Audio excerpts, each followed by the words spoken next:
અમદાવાદ શહેરમાં Narol police station ખાતે એક ગુનો નોંધવામાં આવ્યો હતો કે જેમાં જે વિક્ટીમ છે એનું એટીએમ કાર્ડ બદલાઈ ગયું હતું અને ત્યારબાદ એમાંથી કેટલાક રૂપિયાની ઉપાડ થઈ ગયો હતો, જેમાં ટોટલ 1,68,000ની કિંમતનું જે ભોગ બનનાર છે એને નુકસાન થયું હતું.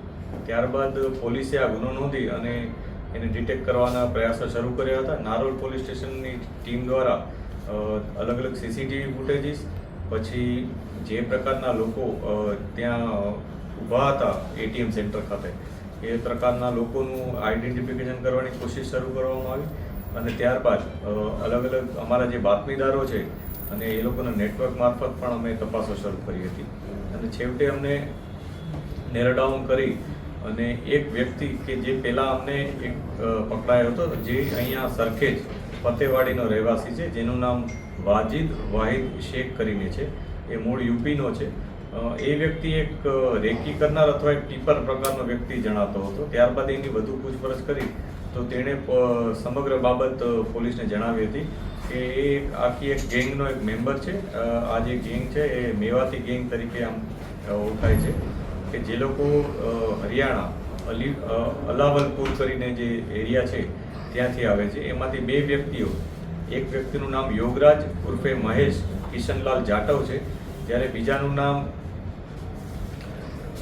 આસિફ સમૂન મેવ કરીને છે. આ બંને મિત્રો છે, બંને અલાવલપુર હરિયાણાથી જ આવે છે અને એ લોકો બંનેનું કામ એક્સપર્ટ તરીકેનું હતું કે એ લોકો એટીએમ સેન્ટરમાં જાય, થોડુંક જોવે કે કયા પ્રકારના વ્યક્તિઓ ત્યાં આવ્યા છે અને પછી એમને મદદ કરવાના બહાને અથવા એમની પાછળ ઊભા રહી અને કોઈને કોઈ બહાનું બતાવી અને એમની સાથે વાતચીત કરી અને એટીએમ બદલી લેતા હતા. એટલે એક્ઝામ્પલ તરીકે માની લો એની પાસે HDFCનું એટીએમ છે તો સેમ એટીએમ એ પોતાની પાસે રાખતા અને જે ભોગ બનનાર હોય એને ખબર ન પડે એવી રીતના એ એટીએમ બદલી લેતા અને એક જણો પાછળ ઊભો રહી એને પિન જોઈ લેતો. આ પ્રકારે એ લોકોની એક મોડસ ઓપરેન્ડી રહેતી હતી અને આ રીતના એ લોકો અનેકો ગુના આચર્યા હતા.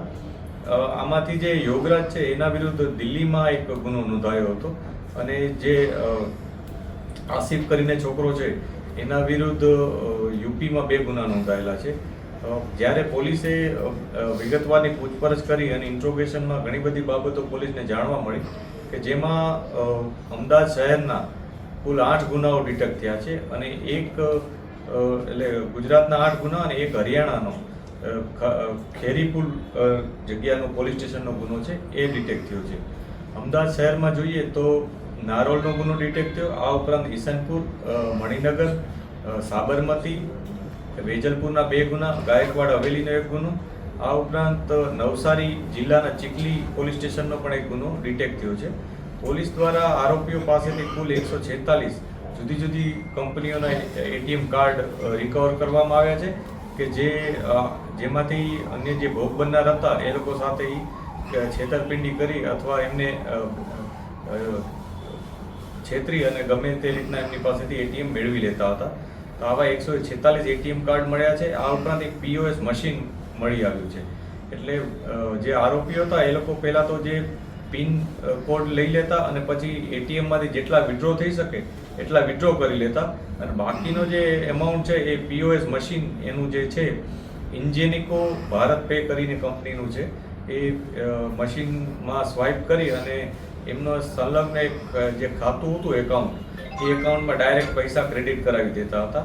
આ પ્રકારની એમની એમો હતી અને આવી રીતના પોલીસે લગભગ 9.5 લાખ રૂપિયાની જે ટોટલ તમામ ગુનાઓની જે થઈ છે, ક્રાઇમ બન્યો છે એ ડિટેક્ટ કર્યો છે અને એમાંથી 1,68,000ની જે નારોલ પોલીસ સ્ટેશનનો ગુનો હતો એને પણ ડિટેક્ટ કર્યો છે.